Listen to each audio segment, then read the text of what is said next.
നമസ്കാരം, പുതിയൊരു വീഡിയോയിലേക്ക് എല്ലാവർക്കും സ്വാഗതം.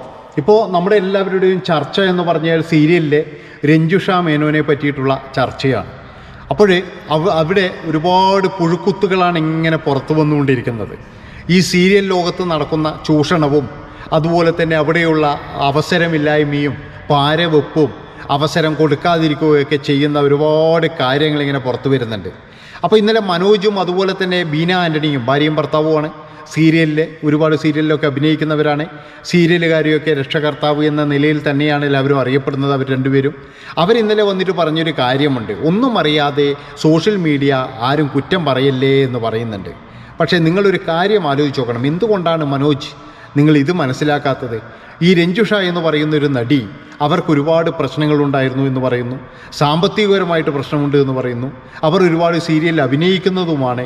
അതുമാത്രവുമല്ല, മറ്റൊരാളുടെ ഭർത്താവിനെ വെച്ചുകൊണ്ടിരിക്കുകയാണ്. എന്തുകൊണ്ടാണ് ഇതിലൊന്നും സംഘടന ഇടപെടാത്തത്? ആ ഒരു ഭാര്യയ്ക്കും മകൾക്കും അറിയില്ല തൻ്റെ ഭർത്താവ് ഇങ്ങനെ ഒരു നടിയുടെ കൂടെ ഇവിടെ വാടകയ്ക്ക് താമസിക്കുകയാണെന്ന്. അതുപോലെ തന്നെ ഇവരുടെ അച്ഛനും അമ്മക്കും അറിയില്ല മകൾ ഇവിടെ മറ്റൊരുത്തൻ്റെ കൂടെ താമസിക്കുകയാണെന്ന്. അവരൊക്കെ വിചാരിക്കുന്ന എന്താണ്, സീരിയലിൽ അഭിനയിക്കാൻ പോയി അവിടെ ഒരു ഫ്ലാറ്റ് എടുത്ത് താമസിക്കുന്നു എന്നുള്ളതാണ്.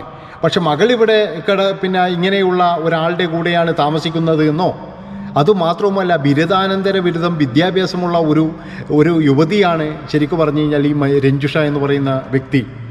സാമാന്യം നല്ല വിദ്യാഭ്യാസമുണ്ട്, അതുപോലെ തന്നെ സാമ്പത്തികവുമുള്ള ഒരു കുടുംബത്തിലെ അംഗമാണ്. ആദ്യം ഒരു വിവാഹം കഴിച്ചു, അതിൽ 7 വയസ്സുള്ള കുട്ടിയുണ്ട്. ആ കുട്ടി പെൺകുട്ടിയാണ്. അത് താമസിക്കുന്നത് അച്ഛൻ്റെയും അമ്മയുടെയും കൂടെയാണ്.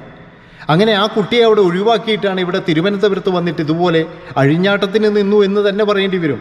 കാരണം ലിവിങ് ടുഗദർ എന്ന് പറയുന്ന പേരിൽ അഴിഞ്ഞാട്ടം, മറ്റൊരാളുടെ ഭർത്താവിനെ തട്ടിയെടുത്ത് അവരുമായിട്ട് താമസിക്കുക, അത് കഴിഞ്ഞ് സാമ്പത്തികപരമായിട്ട് വിഷമമുണ്ടായപ്പോൾ അവിടെ പ്രശ്നമാവുക.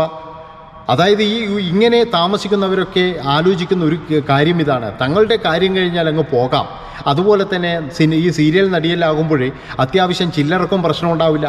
ഈ കലാസംവിധായകനൊക്കെ എത്രയോ കിട്ടുമെന്ന് നമുക്ക് എല്ലാവർക്കും അറിയുന്നതാണ്. അപ്പോൾ സീരിയൽ നടിയാകുമ്പോഴേ എപ്പോഴും വർക്കുണ്ടാകും. അതുമാത്രമല്ല 2-3 സീരിയലിൽ ഒരേ ടൈമിന് അഭിനയിക്കുന്ന ഒരു നടി, അപ്പോൾ അത്യാവശ്യം കാശൊക്കെ ഉണ്ടാകും. അതുകൊണ്ട് തന്നെയാണ് ഈ ഒരു കലാസംവിധായകനായ മനോജ് എന്ന് പറയുന്ന വ്യക്തി ഇവരുടെ അടുത്ത് കൂടിയത്. ഇത് ഒറ്റപ്പെട്ട സംഭവമല്ല, ഇതുപോലെ പല സംഭവങ്ങളും ഇവിടെ നടക്കുന്നുണ്ട്. ഈ സീരിയലിൻ്റെ ഉള്ളിൽ ഇതുപോലെയുള്ള പല പുഴുക്കുത്തുകളും നടക്കുന്നുണ്ട്. ഒരുപാട് പേർ ഇതുപോലെ ജീവിക്കുന്നുണ്ട്. ഇതൊക്കെ എല്ലാവർക്കും അറിയാം, പക്ഷെ ആരും തുറന്നു പറയില്ല. എന്തുകൊണ്ടാണ് തുറന്നു പറയാത്തത്? തുറന്നു പറഞ്ഞു കഴിഞ്ഞാൽ ചിലപ്പോൾ ഞങ്ങളുടെ അവസരം നഷ്ടപ്പെട്ടു പോകും. അവിടെ ഇന്നലെ വന്ന് കരയുന്ന കണ്ണീർ വാർക്കുന്ന എല്ലാ നടിമാർക്കും ഒരുപാട് കാര്യങ്ങൾ അറിയാം. ഈ മനോജ് പറയുന്നതിൽ തന്നെ ഒരുപാട് പൊരുത്തക്കേടുകളുണ്ട്. ഇദ്ദേഹം പറയുന്നത്, ഞാൻ 3 മണിക്ക് ഷൂട്ടിങ്ങിന് പോയി, 8 മണിക്ക് ഷൂട്ടിങ്ങിന് വേണ്ടി വിളിക്കുമ്പോഴാണ് പിന്നെ രഞ്ജുഷ ഉണർന്നിട്ടില്ല എന്നറിയുന്നത്. സെക്യൂരിറ്റിക്കാരനെ വിളിച്ചു കാണിച്ചു കൊടുത്തു എന്നൊക്കെയാണ് പറയുന്നത്. അതിൽ തന്നെ ഒരുപാട് ദുരൂഹതകളുണ്ട്. അവിടെ ഇന്നലെ വന്ന് കണ്ണീർ വാർത്ത എല്ലാവർക്കും ഇതിൻ്റെ സത്യാവസ്ഥ അറിയാം, പക്ഷെ ആരും പറയില്ല. എന്തുകൊണ്ട്? അവർക്കൊന്നും പിന്നെ നാളെ ചാൻസ് ഉണ്ടാവില്ല സീരിയലിൽ. ആ ഒരു പേടി കൊണ്ടാണ് ആരും പറയാത്തത്. ഈ മനോജ് എന്ന് പറയുന്നൊരു വ്യക്തി ഇന്ന് രഞ്ജുഷ പോയി കഴിഞ്ഞാൽ അടുത്ത രഞ്ജുഷമാർ വരും. അതുപോലെ രഞ്ജുഷ എന്ന് പറയുന്ന ഈ യുവതിക്ക് ഒരുപാട് സാമ്പത്തിക പ്രശ്നമുണ്ട് എന്ന് പറയുന്നത്. അതായത് പൈസയൊക്കെ ഈ മനോജ് അടിച്ചുമാറ്റി കൊണ്ടുപോയി എന്നാണ് പറയുന്നത്. ഇപ്പോൾ സീരിയൽ നടിമാർ എന്ന് പറഞ്ഞു കഴിഞ്ഞാൽ ഇവർക്ക് സാമ്പത്തികമായിട്ടുള്ള പ്രശ്നം വരുമ്പോഴാണ് ഇവർ പല തരത്തിലും വഴിതെറ്റി പോകുന്നത്. ചില ആൾ അനാശാസ്യ പ്രവർത്തനത്തിന് പോകും, ചില ആൾക്കാർ എന്ന് പറഞ്ഞാൽ ഹണി ട്രാപ്പ് പോലെയുള്ള വിഷയങ്ങൾക്ക് പോകും. നമ്മളൊക്കെ കാണുന്നതല്ലേ. അതായത് നല്ല രീതിയിൽ ഓടുന്ന ഈ അമ്മമാരായിട്ട് അഭിനയിക്കുന്ന സ്ത്രീകളുടെ വരെ നഗ്നചിത്രങ്ങളും അതുപോലെ തന്നെ കിടപ്പറ രംഗങ്ങളൊക്കെ ഇന്ന് നെറ്റുകളിൽ സമ്പൂർണ്ണമായിട്ട് കിട്ടും. നിങ്ങളതൊക്കെ കാണുന്നുണ്ടല്ലോ, ഒരുപാട് ആൾക്കാർ കണ്ടിട്ടുണ്ടാവും. അത് എന്തുകൊണ്ടാണ് ഇവരൊക്കെ ഇങ്ങനെ പോകുന്നത്? പൈസക്ക് വേണ്ടിയിട്ടാണ്. അതായത് ഇവർക്ക് സീരിയലിൽ നിന്ന് പൈസ കിട്ടുന്നില്ലേ? ഉണ്ട്. അതൊക്കെ എന്ന് പറഞ്ഞ് ഇവരുടെ ദൂരത്തിന് ചിലവ്, അതായത് ഇവർക്ക് ഒരുപാട് ചിലവുണ്ട്. വെള്ളി വെളിച്ചത്തിൽ നമ്മളൊക്കെ വിചാരിക്കുന്ന ഇവർ പിന്നെ എന്താ പറയുക ഇങ്ങനെ നടക്കുമ്പോൾ ഇതിനൊക്കെ ഒരുപാട് പൈസ ആവശ്യമുണ്ട്. ഈ പൈസ തികയാതെ വരുമ്പോൾ അല്ലെങ്കിൽ സീരിയലിൽ അവസരങ്ങൾ കുറയുമ്പോൾ ഇവർക്ക് പിന്നെ എവിടെയെങ്കിലും പോയി ജോലി ചെയ്ത് ജീവിക്കാൻ കഴിയില്ല. അപ്പോഴാണ് ഇവർ ഇങ്ങനെയുള്ള സംഭവങ്ങളിലൊക്കെ പോകുന്നത്. ഇവിടെയാണ് നമ്മൾ ലിവിങ് ടുഗദർ എന്നൊക്കെ പറഞ്ഞ് ഓമന പേരിൽ വിളിക്കുന്നത്. ഭാര്യയും ഭർത്താവുമുള്ള ഭാര്യയും മകളുമുള്ള ഒരാളെ വിളിച്ച് കയറ്റുക, അതുപോലെ തന്നെ മറ്റൊരു ഭർത്താവിനെ ഇട്ടേച്ച് കുഞ്ഞുമായിട്ട് തിരിച്ചു വരിക. ഇങ്ങനെയുള്ള കുറേ കലാപരിപാടിയും കാര്യങ്ങളൊക്കെ ഉണ്ട്. നിങ്ങളൊരു കാര്യം ആലോചിക്കേണ്ട എന്താണെന്ന് വെച്ചാൽ, ഡിപ്രഷൻ എന്ന് പറഞ്ഞു കഴിഞ്ഞാൽ നിങ്ങളെക്കാട്ടിയും ഡിപ്രഷൻ അനുഭവിക്കുന്ന ഒരുപാട് ആൾക്കാരുണ്ട്. അവരൊന്നും ഈ പണി ചെയ്യലല്ല. അവരൊക്കെ വളരെ മാന്യമായിട്ട് അതായത് ഈ തൊഴിലുറപ്പിൻ്റെ പണിയെടുത്തിട്ട് മക്കളെ പോറ്റുന്ന ആൾക്കാരുണ്ട്. എന്തുകൊണ്ടാണ്? ഇതിനു മുന്നേ ഒരു 2 മാസം മുമ്പ് മറ്റൊരു സീരിയൽ നടി ഇതുപോലെ ചെയ്തു. അതെന്താണ് പ്രശ്നം? അതായത് ഭർത്താവ് എന്ന് പറയുന്ന മാന്യൻ അനിയത്തിയുമായിട്ട് ഒളിച്ചോടി, വീണ്ടും ആ ഒരു ഭർത്താവിനെ തന്നെ സ്വീകരിക്കേണ്ട ഗതികേട്.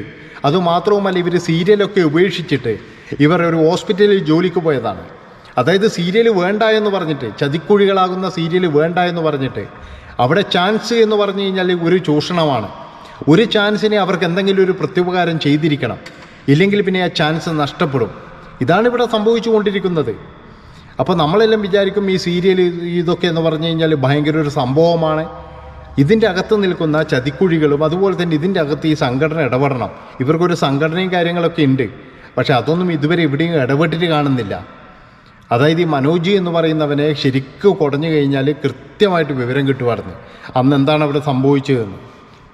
അല്ലാതെ ഒരു വിവരവും കിട്ടൂല. ഇപ്പോൾ ആ രഞ്ജിഷ എന്ന് പറയുന്ന ആ ഒരു കുട്ടീൻ്റെ പിന്നെ ആ മകൾക്ക് അതിൻ്റെ അമ്മയെ നഷ്ടമായി, അത്രയാണ് പറയാനുള്ളൂ. അല്ലാതെ ഇതിനകത്ത് വേറെ കാര്യങ്ങളൊന്നുമില്ല. ഇതൊരു പ്രഹസനം മാത്രം. കുറച്ച് കഴിയുമ്പോൾ ഇതിലങ്ങ് തീരും, അത്രേ പറയാനുള്ളൂ. പിന്നെയും വീണ്ടും ഇവിടെ ഇങ്ങനെ അവിഹിതവും അതുപോലെ തന്നെ ഹണി ട്രാപ്പും ഈ പിന്നെ കടപ്പറ രഹസ്യങ്ങളും ഇതെല്ലാം ഇങ്ങനെ തിരിച്ചു വന്നുകൊണ്ടിരിക്കും.